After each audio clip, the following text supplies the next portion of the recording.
Hi, Gayle Fuguitt, President and CEO of the Advertising Research Foundation. I'm here with Matt Jarvis. Hi, Matt Jarvis, Chief Strategy Officer and Partner at 72 and Sunny.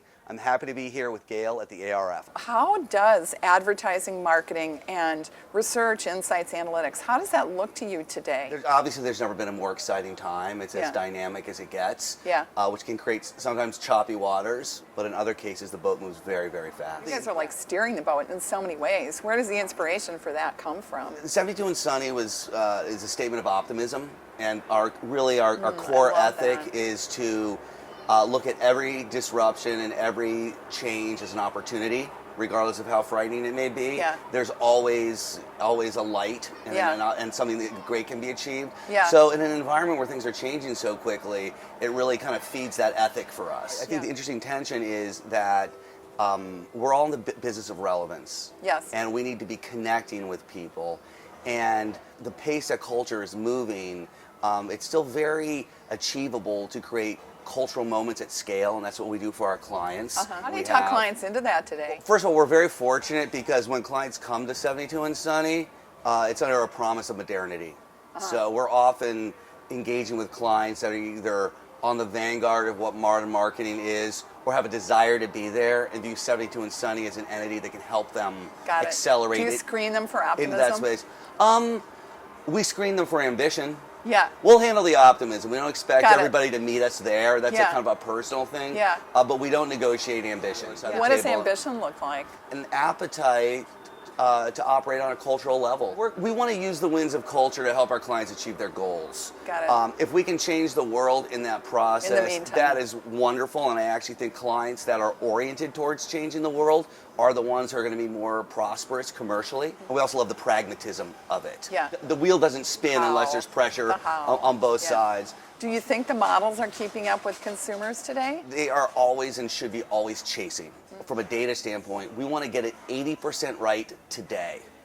We believe that there's a higher value at 80% right today than 100% right a month from now. Because we have more data than ever, but we have to be in market now. But when you combine that kind of agile data orientation with an agile creative and production orientation, what you realize is that in the event that that 80% wasn't good enough, you can move very quickly and adjust. The cost of not operating at pace far exceeds the risk associated with not having it perfect, but having it ready to go. And then you're in a feedback loop. What's your accelerator personally? I believe highly in the value of being a lifelong learner. Teaching is an equally intoxicating drug, and that I find that the more that I teach, the more that I learn, and that they actually feed each other. I feel pressure to learn out of respect for the people who work for me and that I'm mentoring.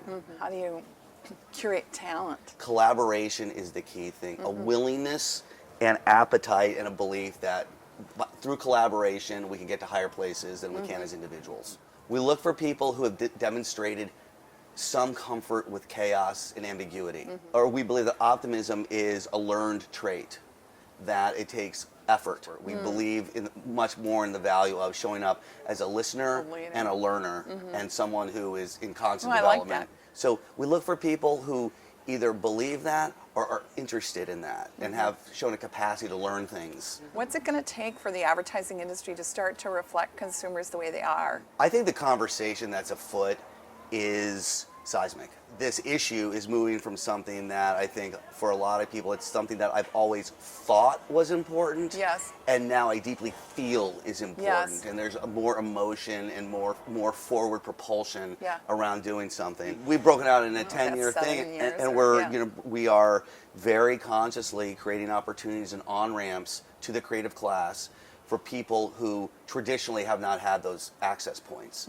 And they haven't had those access points for internal biases in the organization, but they also haven't had those access points for lack of exposure. We have 24 people a year go through something called 72U, which is our in-house creative residency, where we take 6 people at a time who haven't worked in advertising and cultivate their creative identities so that they can become the next generation of creative leaders in our business.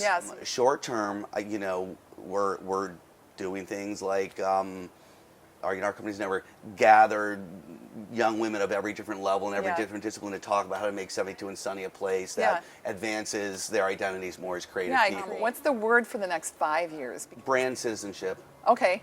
We see a shift from the idea of what used to be called corporate responsibility, probably, Yes, and yeah. we're reframing as brand citizenship. Citizenship, though, I would like a lot more. Into a core at the center of the marketing proposition.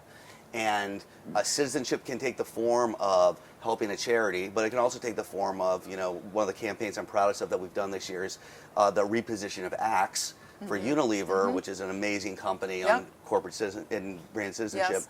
And I think a real inspiring leader. Powerful brand. Yeah. So thank you so much. I've really for enjoyed the for conversation. the time, and the conversation's been really fun. Thank you.